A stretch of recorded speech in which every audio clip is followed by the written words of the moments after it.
You are the front. We roll. And all y'all doing explicit content. Come find me. I'll hit you with a potion, man. All we do is grind.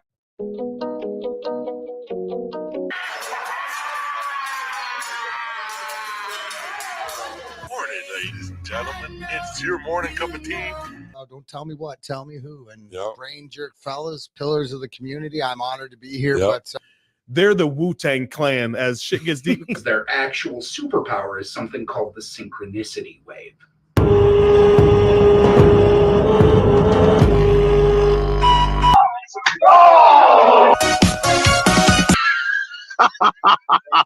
Oh, man. you know, I'm not the moral police. Right. Do your thing. Yeah. This we're going to be doing this over here, and we're going to be learning and educating so we can pass it on down the line. And use your ability to feel the turn of the universe to really understand and empathize with your fellow man to improve their day just a little bit. The brain jerk era. Welcome to the brain jerk era. Welcome. Oh yeah, good morning, jerk-offs. What is up, everybody? Good morning. Oh, yeah. Good morning, jerk off. You sound dumb, dude. You don't sound at all. Yeah. Your half sound. Welcome to the show.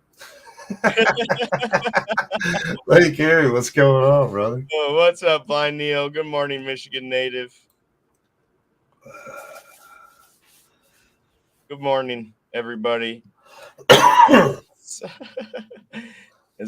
He said he was the boss, but he can't even get his audio working. And he doesn't even know he's muted. I know. He said he was the boss, and he doesn't even know how to work his audio. No, not at all.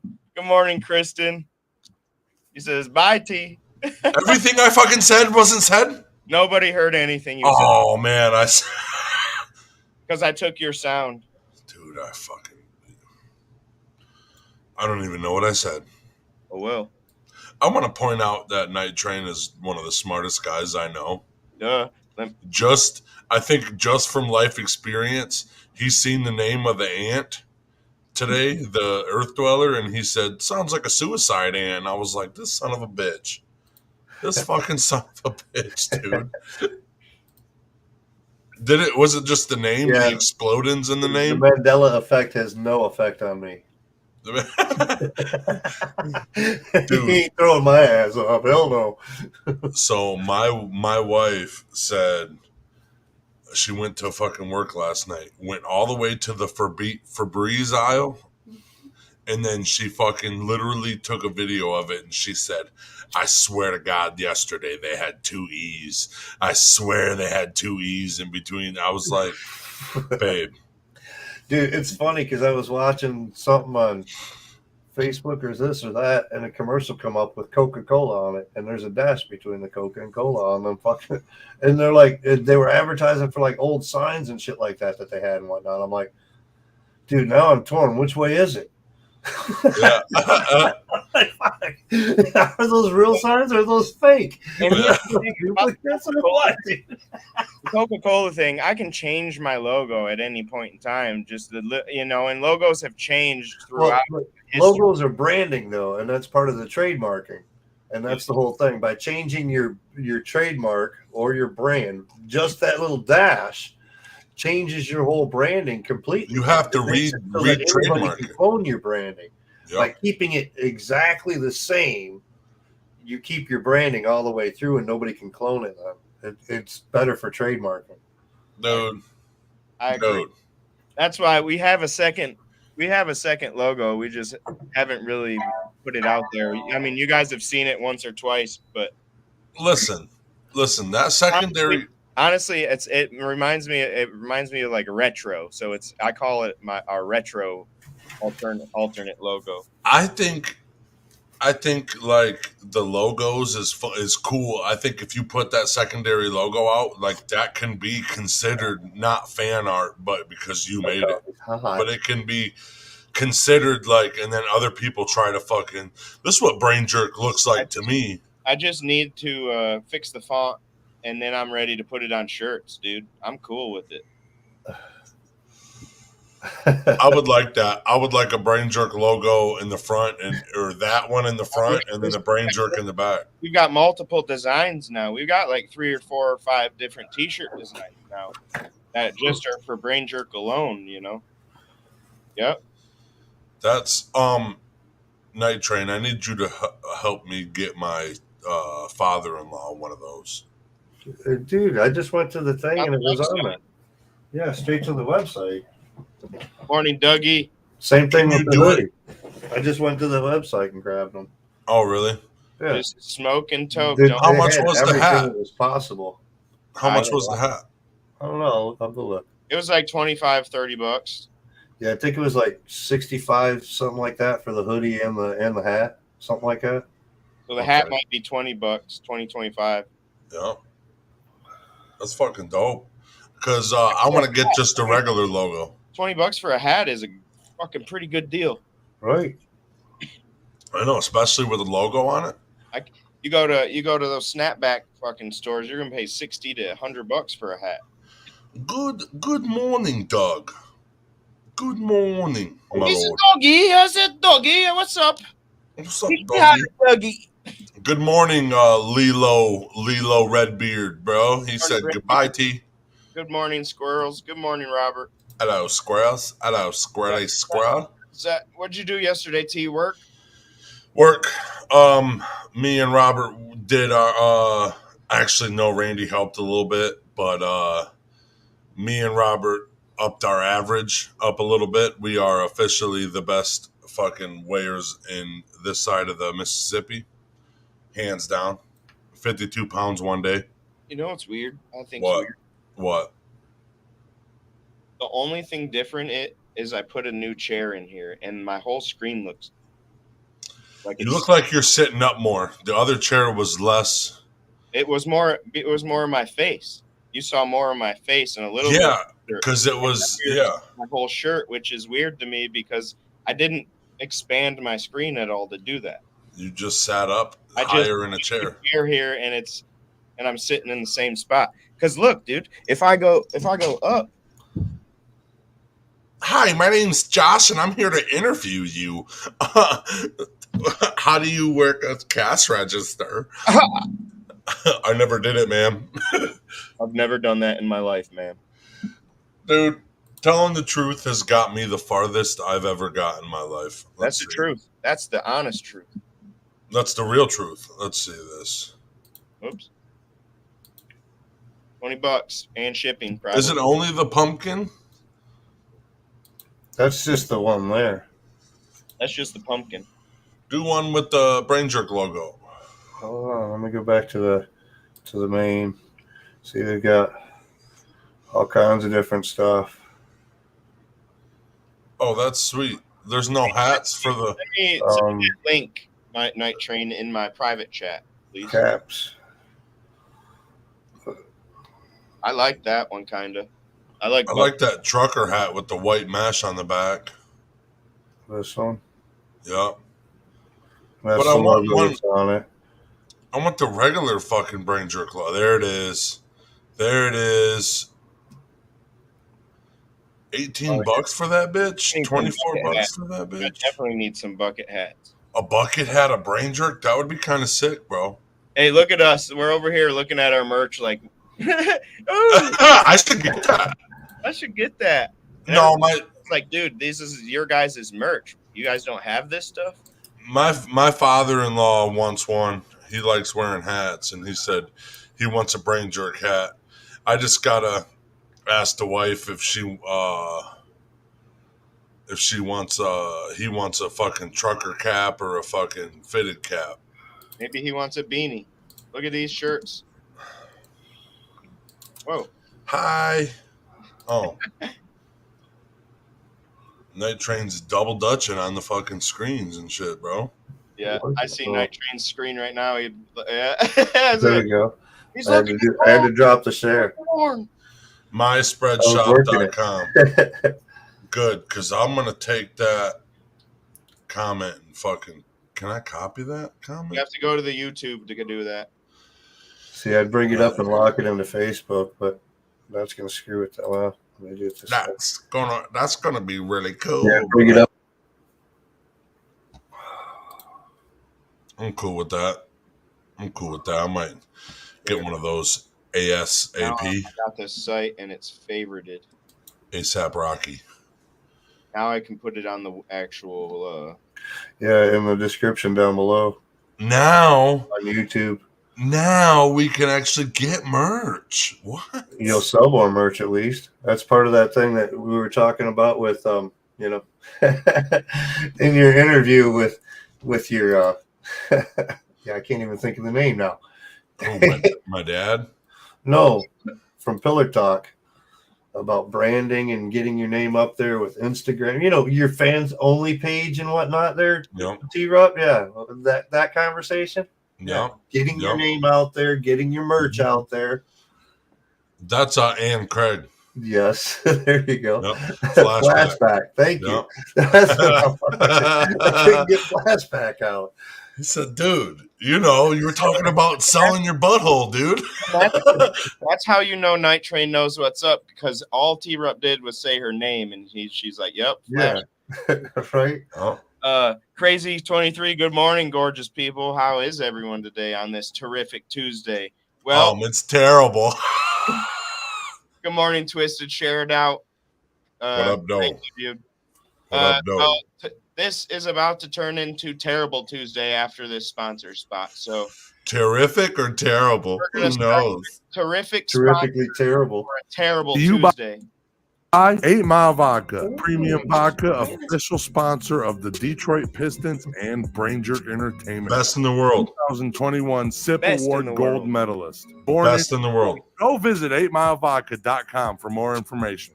Crazy Squirrel Graphics. He's a freelance graphic designer that can make posters, flyers, and other graphic designs for events, parties, mugs, trading cards, anything else you need. Official graphic designer for the IWR and the Monroe Pop Fest.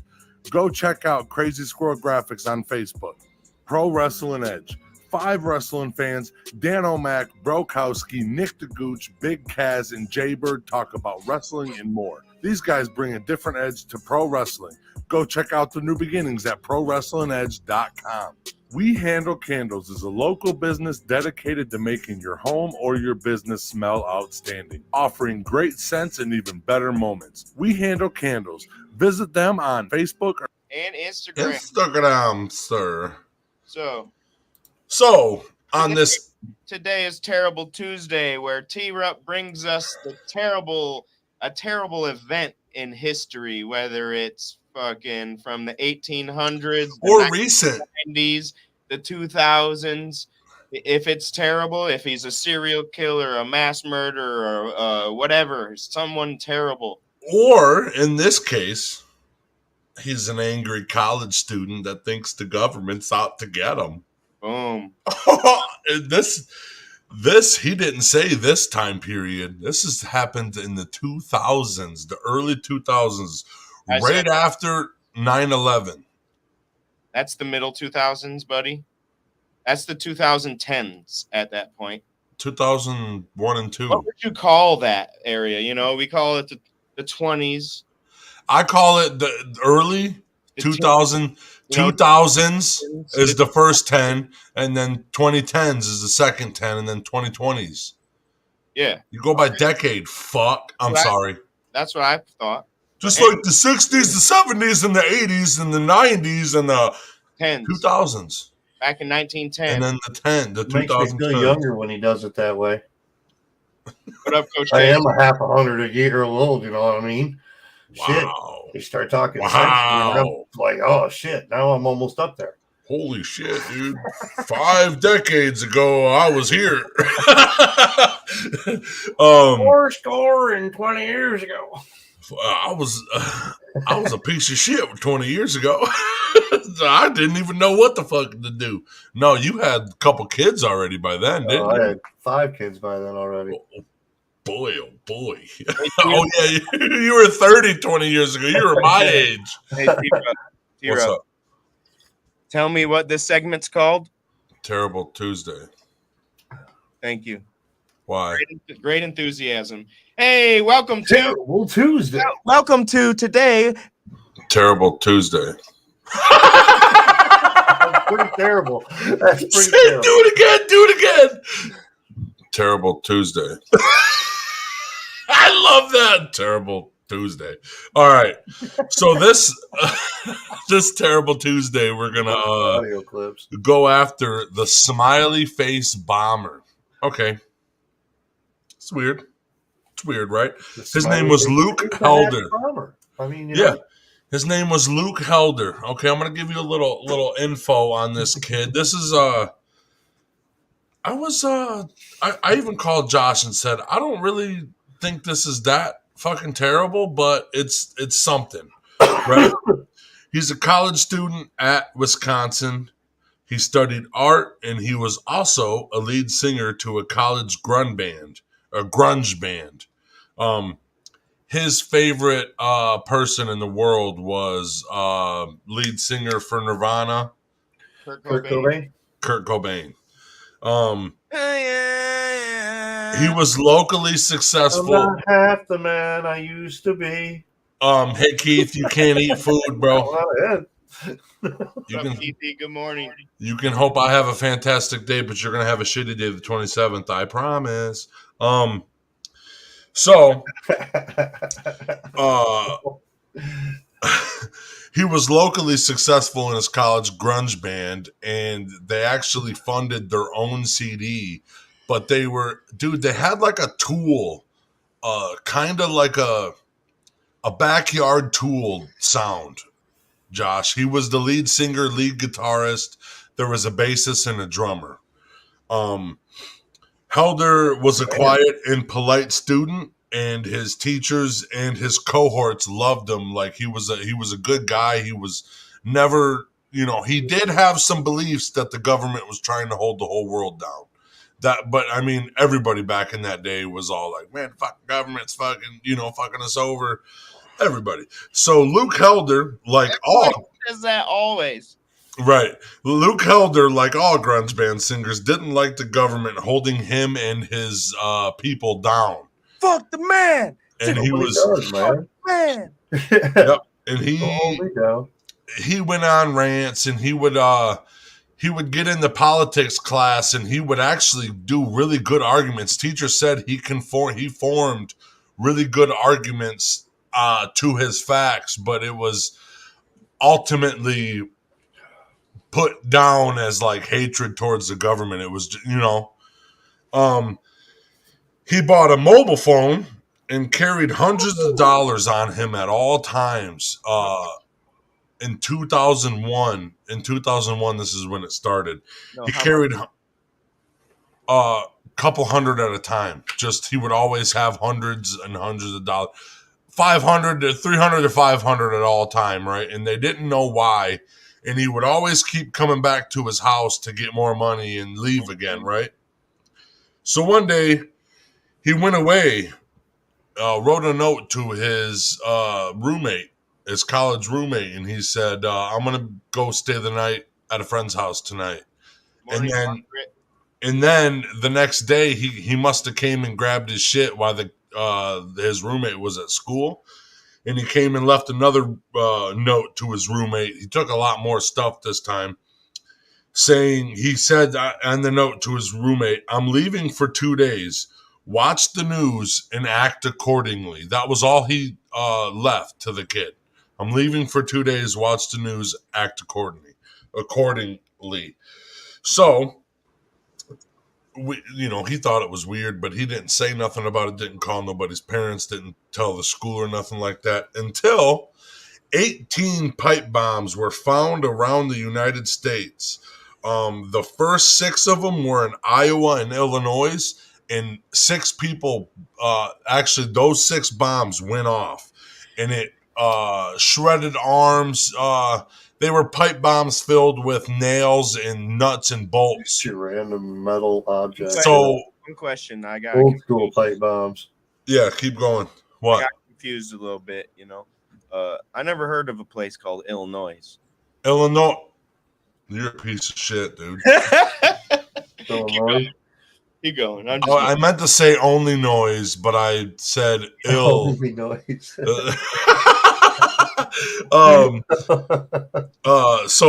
I said, 18 pipe bombs were found around the United States. In Iowa, Illinois, Nebraska, Colorado, and Texas they were at, right? The 6 people were blown up. It was 4 mail carriers got blown up. They've no deaths, but there was multiple arm surgeries and people went deaf because of it, and it made like that whole south, I think it's southwestern United States. They like the mailman even stopped putting mail in because they didn't know what was going on until they found all these bombs and everything was taken care of, right? 6 people did get blown up. There was no deaths. All other bombs were defused. There was a note explaining how fucked up the government is in each mailbox. So he put a pipe bomb connected to when you open the mailbox, it blew up, and he had a note in there that was saying everything that was wrong with the government. Blowing up. Huh? How did they keep the note from blowing up? I don't fucking know because they only found a little flag that pops out the top of it after. Listen. The 6 bombs that went off, the notes were unreadable. The other 12 that were defused, that's where they found notes. So I don't think he really planned his shit out. Through, did he? The note explained. Gonna outdo this bomb. The note in the fucking mailbox explained, you are not specially chosen. Your location is just where I need to serve my purpose, blah, blah, blah, to talk. Just a random. Nothing against y'all. Yeah. He's just preaching to the choir. Yeah, he said, I didn't. It's not.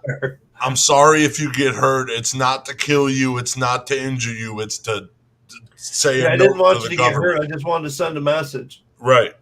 So after the college roommate seen this, he called Luke's parents to tell them that he found the note. The note was weird, everything, all that bullshit, right?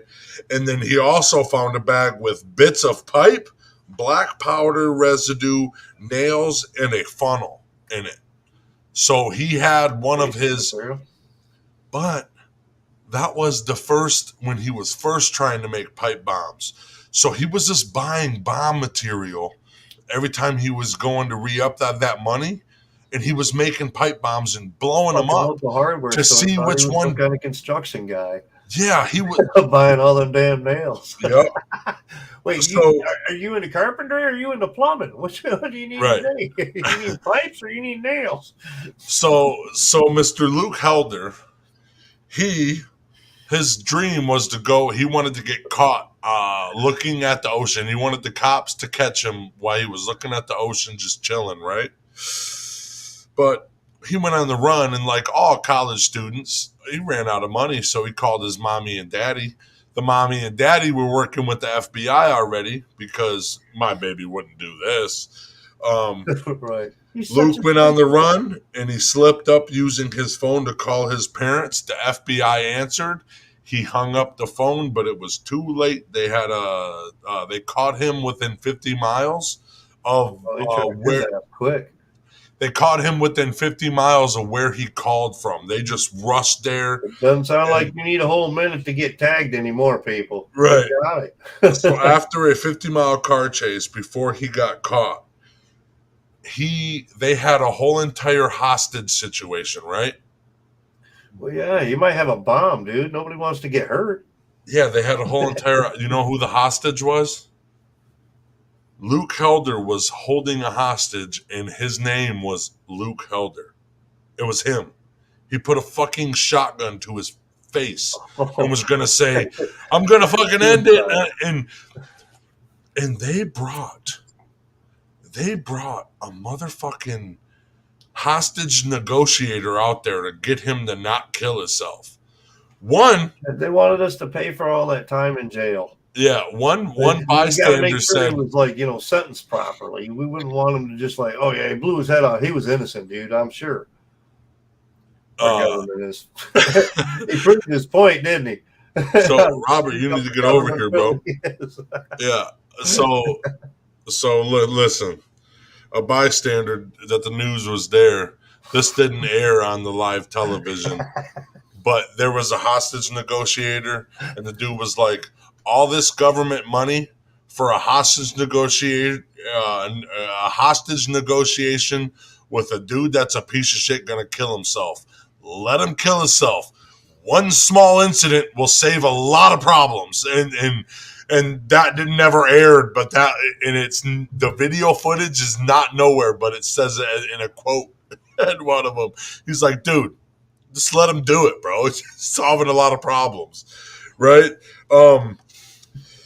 So with the bombs and the maps of where he was going to place the bomb, or where he placed the bombs and where he was going to place the bombs, they found out his plan in that car. All the mailboxes targeted were a giant smiley face across 5 states. And all it was, in like the blueprint he set up, it just said stick it to the government. And he was going to find all these darn mailboxes, just driving around for days until he found a smiley. He mapped out. He mapped it out. He mapped out 4 in a neighborhood, 4 in a neighborhood, 3 in a neighborhood with the nose. What was his actual occupation? Does it say? What did he do for a living? I'm just wondering. Maybe he worked at like the Home Depot. They made good money in that band. You want a smiley face mailbox? All right, let me get your address real quick. They made good money. They made good money in that band. They were really locally successful. Jeez. They even they self-funded a CD and it didn't sell at all. A no-hit wonder. Right. And then let's see. So he got arrested, of course, with he didn't confess, but they had him dead to rights, right? So he goes to court and pleads insanity. He actually got the plea of insanity. He was sent to a mental hospital, and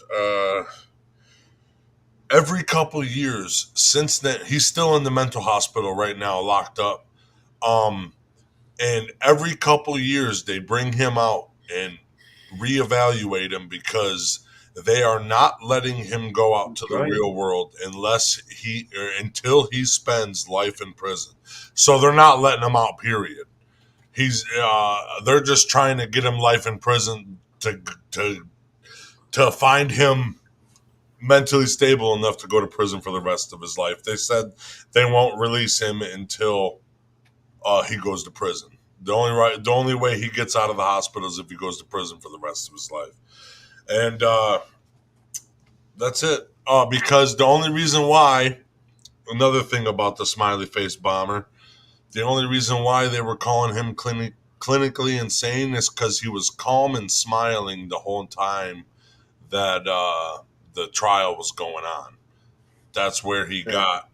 He knew it was coming. And parents got really good lawyers because they sent him to Wisconsin. He was probably thinking twice. He's like, "Damn, why didn't I do it?" Yep. Mm-hmm. That's fucking stupid. And that's the terrible. How many years did he get? Life. They try to. They think he fakes it. There's a lot of people that think he's faking it, which I do too. Mental. But he goes in there and acts crazy so he can't get charged for life in prison. So they just say he's too clinically insane to even be released out of this fucking mental ward. So we're just going to keep him in the mental ward. And so kind of like Murdoch from the A-Team, he's just a loose wire. Do what now? He's like Murdoch from the A-Team, just a loose wire. A little bit. Go bomb some shit, go back to the hospital. He held himself hostage, bro. Well, yeah, you got 2 options, man. Go to jail or kill yourself at that point. You know what I mean? You already got 6 people. Shit. Yeah, the one guy. For life. You're not getting out anytime soon. There's so what are my options here? You know, there's $3 million of fucking police force out there, and the one guy was like, "Why are you wasting all this money? Let the guy fucking blow his head off, dude." You know, this is a bystander too. He's just like, "Hey, man, we just spent. Holy shit, what are we doing, man? If we knew you were just let him do it, dude." Guys. Yeah. No, we need to charge him. Fucking charge him with death. You know. Josh needs to come back so he can do the next intermission. I know. I can show you guys I can show you the pictures with no sound. No, I'm just kidding. Right. Well, it should be almost time for like a sponsor or something too. You know? For those are the important people, the sponsors. I mean, you know, the Earth Dweller and all these fun facts are. Yeah, cool. I know. The sponsors are what make the show happen. So I mean, I know. And T-Rub. Sponsors and T-Rub. You're just the filler. You're just the filler, remember? Can you show our comments? Yes. Yeah, see, I mean, I can't even do that myself. I'd be, you know, I have no producer control. I'm just messing with a mailbox is a felony offense. That's why we can't send Bud. Yep. No Big Macs for that guy. It's legal here. It's the Earth Dweller.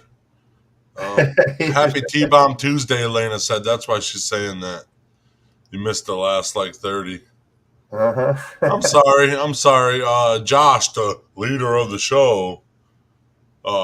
He run off. Yeah, he's gone. Let's see.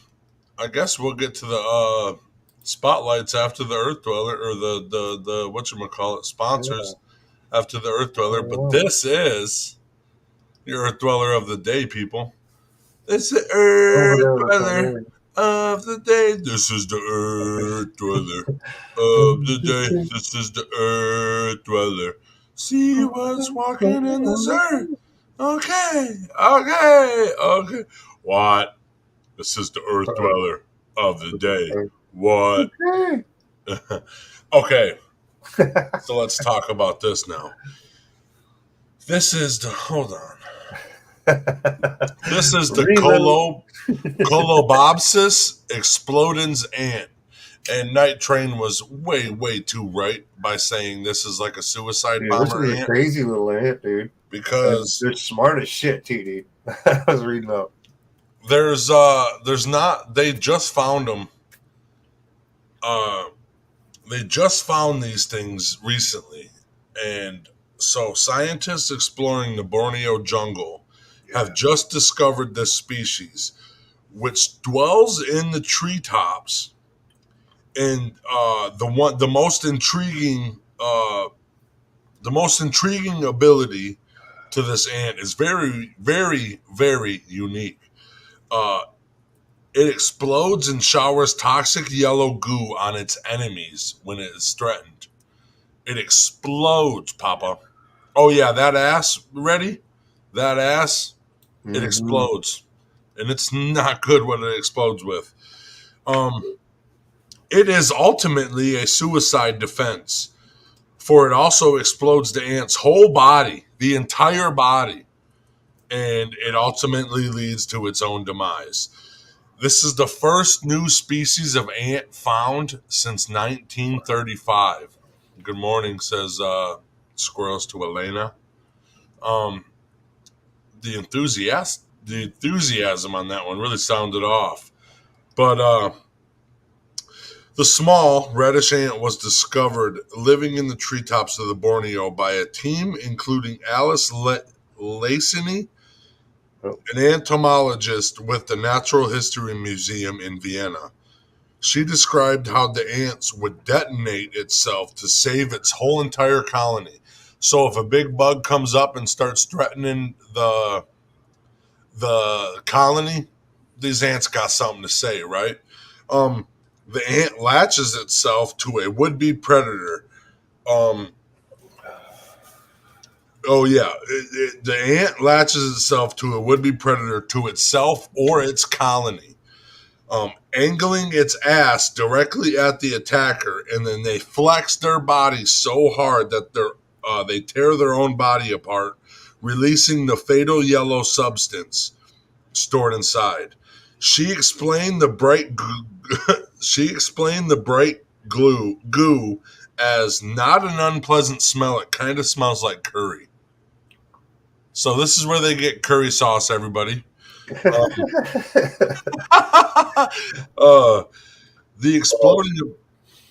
exploding ability isn't in every ant. It's just the minor workers and the sterile females that can blow up.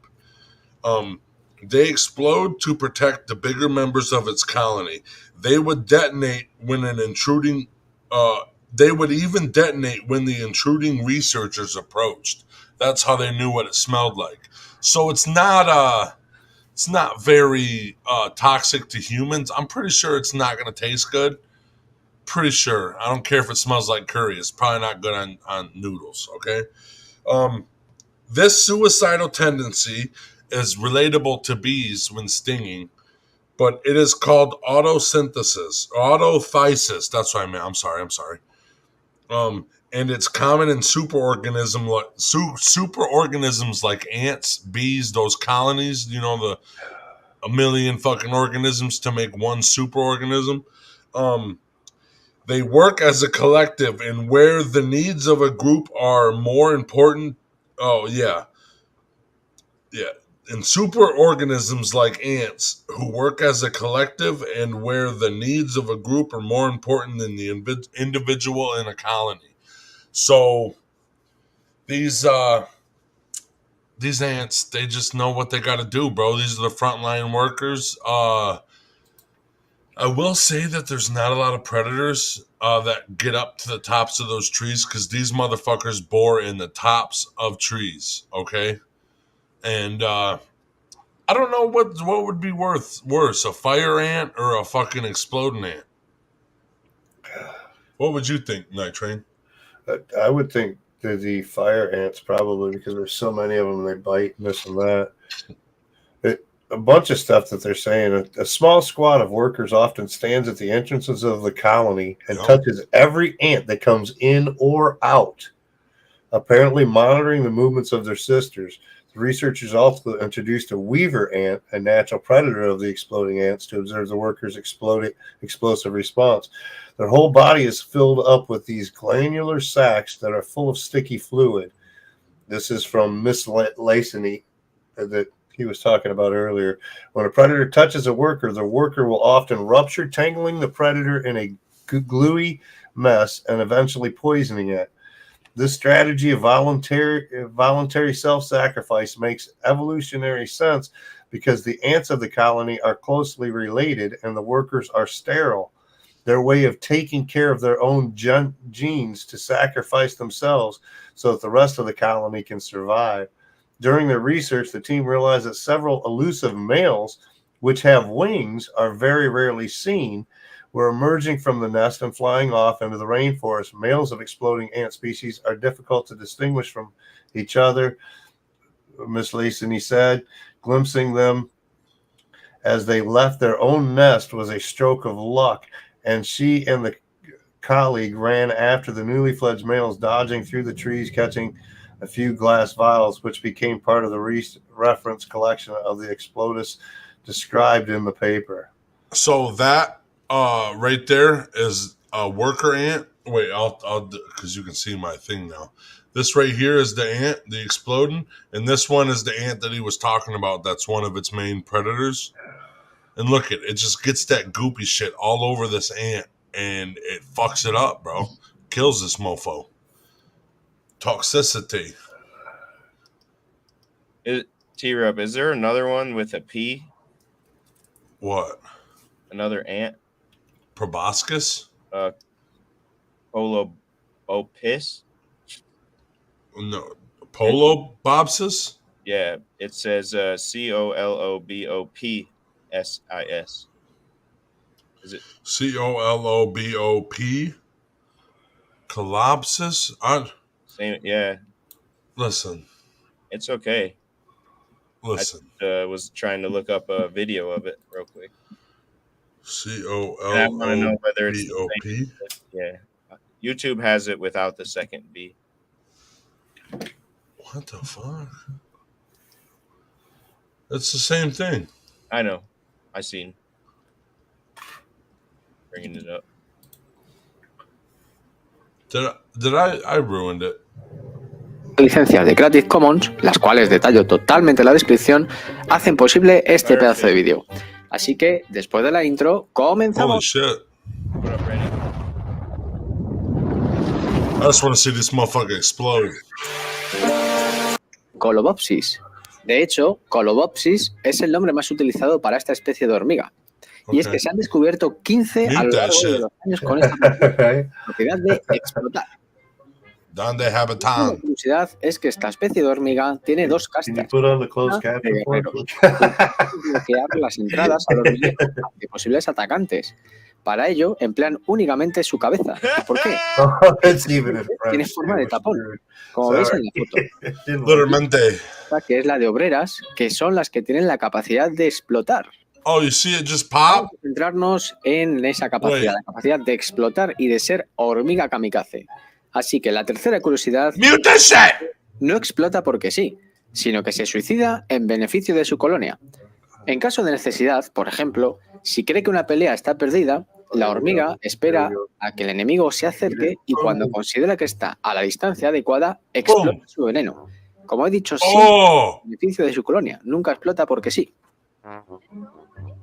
It's dead anyway, and so are you, Papa. ¿Cómo hace la explosión? Pues la explosión. So it dies when it explodes like that? Oh yeah, it rips its whole body apart. It flexes to death, bro. It flexes and pops that shit, that little gooey. Yep. Yeah, its whole body's filled with that goo. Yep. He's just a cum dumpster. Yep. Nice. I'm kidding. Just overcomes it. Yeah, it's the Earth Dweller of the day, people. All right, I'm gonna play this sponsor spot real quick because I missed it. Yeah, you did. You fucking did. Antique and Crafts. In 2019, a single mother rented a booth at a large craft and antique mall, focusing on selling retro and handmade decor items. After having her youngest, she moved back to her hometown of Monroe, Michigan, wanting to help build up her community by opening a retail store and still being able to provide business coaching to other small businesses. Now, 3 years and 2 stores later, we are expanding and growing with our Flashback family, with more vendors and more events. Go check them out at flashbackantiqueandcrafts.com for more information. Mugsy Sports Grill and Bar. Mugsy's is the best sports bar and restaurant in Monroe, Michigan. Mugsy serves up piping hot pizza, wings, ribs, burgers, and more. Mugsy's is the place in Monroe to go to for the big game or race on Sundays. Be sure to bring the whole family. Go check out MugsySportsBar.com for more information. Monroe Sport Center. We are a family-operated business that is here for customers' every demand. We have a fully stocked snack bar and also connected to one of the hottest bars in Monroe. Go check out BowlMSC.com for more information. Ruthless Pro Wrestling, RPW, is the rising independent professional wrestling promotion out of the Midwest, featuring hard-hitting and high-flying action and a reputation in the high-stakes world of deathmatch wrestling from today's hottest talent. Go check out RuthlessPro.com for some awesome, cool stuff. And now T run off. That's funny. I know, right? Will you guys just sit still for an hour for me, please? Super busy week for us. I don't know what he's doing right now. It sounds like he's making breakfast. Also, we're sponsored. We have to put it up in the video, but make a new video. But we're also sponsored by Maya's Fresh Mexican Grill, right down the road here. Tino, the owner, is really awesome. He's a great dude. Everybody in there is really great. They're always having events. Check out that pimp shirt, the co-op. Yep, he's in the co-op. Is just I can't say enough about Tino. I'll say that. But thank you for Maya's. You said enough. Yeah, I wish you would come make this video already. Right. So I wouldn't have to say anything. We'll see what happens is I gotta check the converter on the rotor, and then I gotta What are you converting the rotor to? I'm converting the rotor to ergonomic. I'm converting the rotor to ergonomically successfully circumference the circle. That confused me so bad that I have no idea. What, you got square rotors on your car or some shit right now? Terrible Tuesday. Terrible Tuesday. I fucking hate it here, bro. Terrible Tuesday. Perfect. Terrible T-Rock Tuesday. Terrible Tuesday. Check the flux capacitor. Yeah, I gotta check the flux capacitors of the converter on the rotor, and I'm an idiot. That's it. So what'd you say? Check the converters and the what? Check the converters, the flux capacitors of the converters of the rotor and the. It sounded like he needed to check on his car, which means he probably moved the caliper and the rotor on the brakes on the car. Hey, Night Train. I made all that up. I don't know. I'm gonna do the I'm not a mechanic. I gotta circumcise my brake pads. I bet you do. I gotta circumcise my brake pads. I bet you do. Well, dude, why? It's no wonder they're making noise, all that foreskin flapping you're around. in trouble now. Be on the live ready. But I gotta circumcise my brake pads. I bet you do. You don't have to go up to the chocolate cow. Oh my goodness. I hate it. you want to hear that one? Yeah. You don't have to go up to the chocolate cow and milk it for strawberry ice cream. You just gotta go over to the goat and tweak its nipple. I don't know what the fuck. You're talking about his Amish family, huh?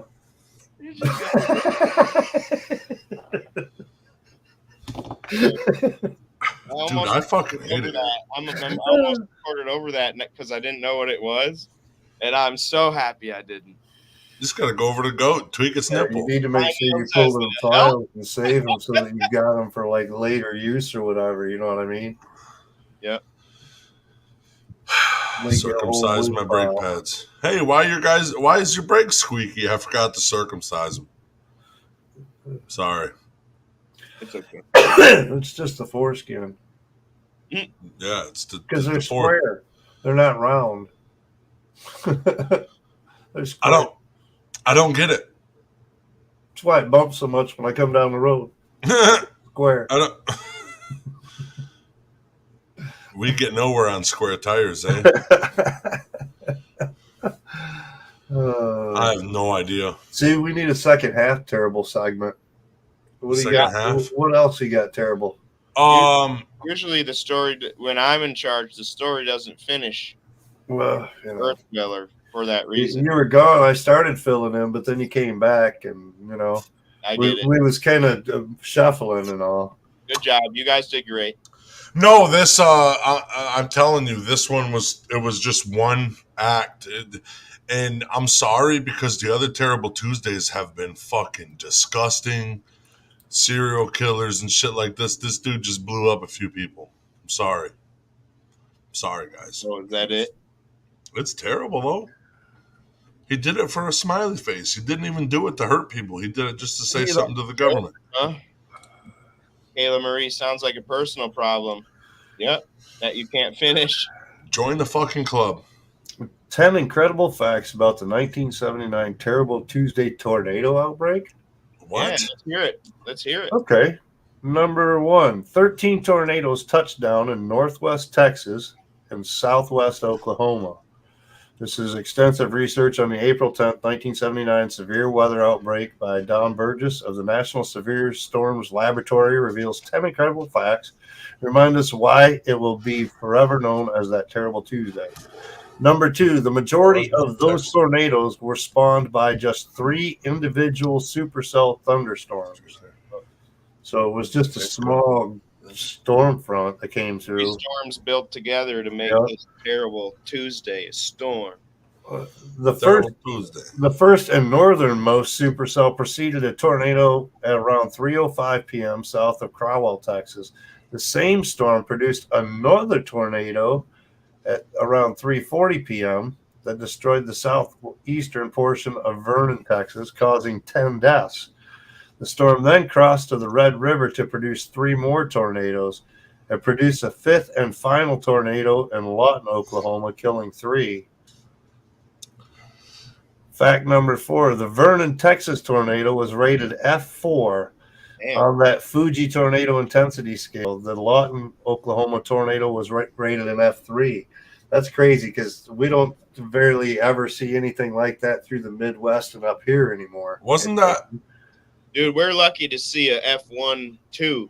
Yeah, we don't see very big storms as far as tornadoes coming through. Midwest is supposed to be Tornado Alley, so those are crazy. And from me growing up, I've literally seen 2 tornadoes.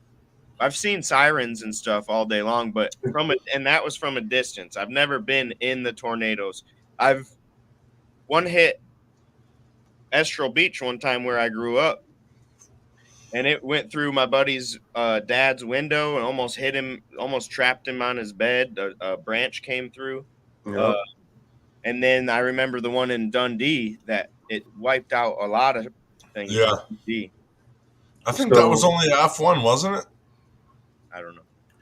Well, what does F mean? F. Okay, so F1 means fuck one time, and then F5 is like fuck. Pretty much. The bigger the tornado, the more fucked that. Holy fuck. Yeah, I think it's like a damage rating or something like that.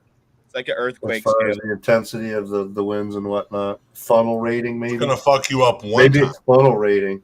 How big the funnel is and how formed the funnel is. Fucking funnel fuck. Number 5, the second supercell thunderstorm produced a violent tornado that stayed on the ground for 64 miles. It started near Harold, Texas, then hit portions of Granville, Oklahoma, and continued northeast and dissipated southwest of Marlow, Oklahoma. That's a long stretch, 65 miles or 64 miles. 65 fucking Usually miles. it's a touchdown and you get maybe a mile, 2 miles or something like that with a tornado, and then it dissipates off. But that's how big it was. Yeah, 64 miles. That's huge. And just think about this. That's a fucking hour drive. I want you to think about this, T-Rep. Remember when we were in Arizona and those little those little dusty tornadoes would turn up? Yeah. That's what the tornado is. Like, that's what it is. But times it's cold and hot air, right? Million. Cold and warm air. Yep, just the fronts mixing together, combusting, basically. So what makes a F5 tornado? Is it super cold air and super hot fucking air? I don't know. It's huge. It's a giant tornado. That's what it's big supercells and lots of storm and thunder and rain, everything. Oh, the government weather machines. Okay. Isn't one of those wrestlers' moves called the F5? Yeah, Brock Lesnar. Okay, and doesn't he puts them on their shoulders and then spins them off of him? Yep. The F5 how scientific, Brock Lesnar? 360 around him and then a slam into the bat. Son of a bitch, dude. F5, baby. Tornado. Brock Lesnar, you did learn something at Minnesota, eh? Son of a bitch. I like F5 tornadoes real good because they hit my town when I was 12. So, number 6, the third southernmost supercell produced a tornado near Seymour, Texas, as the storm moved up northeastward. It produced another tornado that would eventually track through Wichita Falls, which is actually up towards Kansas. What's up, Ricky? The Wichita Falls tornado caused over $400 million in damage, making it the most expensive tornado on record until the Moore, Oklahoma tornado, May 3rd of 99. As of today, it is ranked as the 10th costliest as of 2015. Joplin, Missouri tornado on May 22nd, 2011 is the costliest at $2.8 billion. 45 people died in the Wichita Falls tornado. 25 of those deaths were vehicle related. 16 of those those 25 vehicle-related deaths were from people leaving their homes to escape the tornado. 11 of those 16 people's homes were untouched by the tornado. If they'd have stayed there, they'd have made it. 11 of 16. Wow. So it would have been a loss of 5. You know what I mean? Why you go into your basements? Listen to the weather guy. Go to the basement, lock down. You're safe. If you don't have a basement, you go to your bathtub. Yep. The most center room in your house. Yep. Well, the weather guy in the morning said, "Hey, we're gonna have 20-mile-an-hour winds tonight," and then he came back on and said, "Breaking news: we got 500-mile-an-hour winds, dude. We're fucked. We're fucked. Well, remember when the one hit to Dundee? It was similar to when they go through the Midwest. It fucking tore everything up. Mm-hmm. Everything got fucked up. Trailer parks and stuff. I woke up in this new world, and I had a fucking dress and a fucking pair of fucking slippers on, dude. So an F5 is considered 260 to 318 mile per hour estimated winds. 318 mile per hour winds. You ain't standing in that, bro. The low end was 260. That's rooting a tree, bro. They were saying F3 and F4 as well. And F3 is 158 mile to 200 mile per hour winds. It'll put a piece of straw into a telephone pole like a dart. No problem. Dude, you could get killed by a blade of grass. Yep. Yeah. At 300 miles an hour. Oh my God, it sliced my throat. After extensive engineering analysis, it was determined that the winds necessary to cause the most intensive damage observed, like that of McNeil Junior High School, were within the F4 range. So F4 was 207 to 260 mile per hour. That's moving your car, 100%. That's throwing your car miles, dude. Yeah. Tornado wind speed. That's how boats end up 60 miles in. Yep. Holy shit! I've seen 2 funnels on Lake Erie before at the same time. I've seen funnels before. Like water spouts is what I meant to say. It was water tornadoes. They were on Lake Erie, and they were both. That's pretty cool. Yeah, they were both at the same time. The highest recorded wind speed in a tornado was in Bridge Creek, Oklahoma. It was 302 miles an hour winds. Isn't that what Nitrate said? That's what we were just talking 320 was F5, right? So Moore, Oklahoma was like one of the most extensive areas.